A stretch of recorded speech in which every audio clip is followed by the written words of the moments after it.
You know, President Obama used two Bibles at his swearing in at the inauguration. One was Lincoln's, the other one was Martin Luther King Jr.'s. And apparently Cornell West did not love that idea. On Thursday the 17th, he was on a panel led by Tavis Smiley. There were many people on the panel, including Newt Gingrich. And when they got to the topic of King's Bible, Brother Cornell let it go. When I got the news that my dear brother Barack Obama, President Obama, was going to put his precious hand on Martin Luther King Jr.'s Bible, I got upset. And I got upset because you don't play with Martin Luther King Jr. and you don't play with his people. And by his people, what I mean is people of good conscience, fundamentally committed to peace and truth and justice, and especially the black tradition that produced him. You know, Cornell West used the word brother a lot because you're supposed to love your opponents, enemies, etc. And the president's not his enemy, but he will say Brother Romney as well. But you get the sense that maybe he's not quite feeling the word brother. Okay, because he's just getting started. Here we go. You don't use his prophetic fire as just a moment in a presidential pageantry without understanding the challenge that he presents to all of those in power, no matter what color they are. So the righteous indignation of a Martin Luther King Jr. becomes a moment in political calculation, and that makes my blood boil. Boil.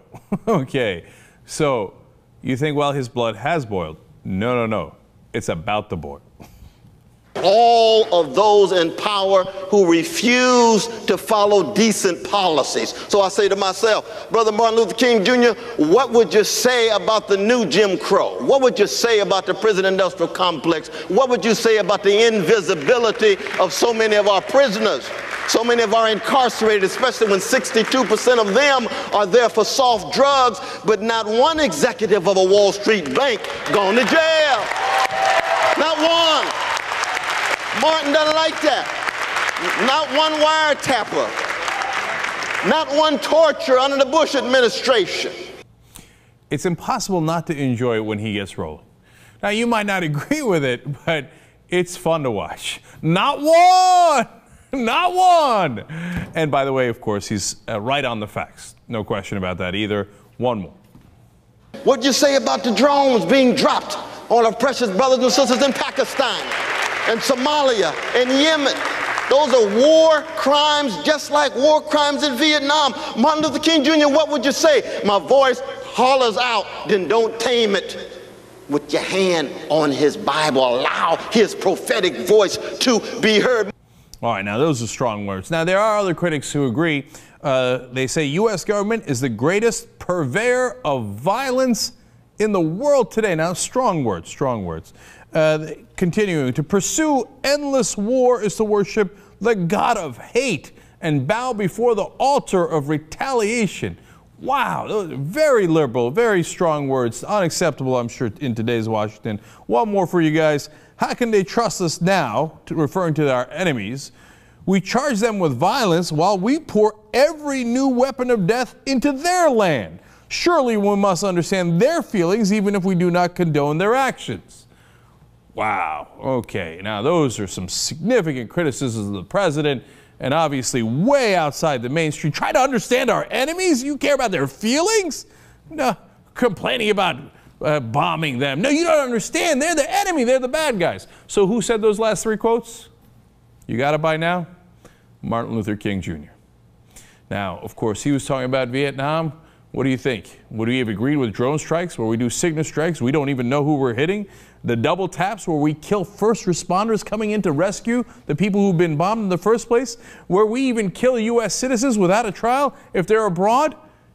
So is Cornell West right that Martin Luther King would have been upset about that? There is no question about that. Let me give you more quotes from King.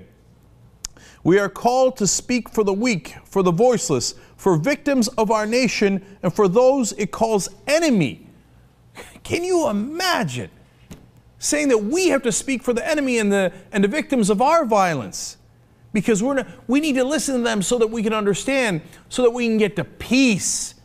Okay? so we're not doing it for them. We're doing it for our own soul. That's what Martin Luther King often talked about. He's got more. He said, a nation that continues year after year to spend money on military defense, more money on military defense than on programs of social uplift, is approaching spiritual doom. You want to talk about strong words? What would Martin Luther King Jr. have said? Listen to what he already said. Now, of course, they bury all that. They just say, oh, don't worry about the color of anybody's skin, content of their character. Yeah, well, of course, we're all Martin Luther King fans. Absolutely. Glenn Beck pretends to be a Martin Luther King fan.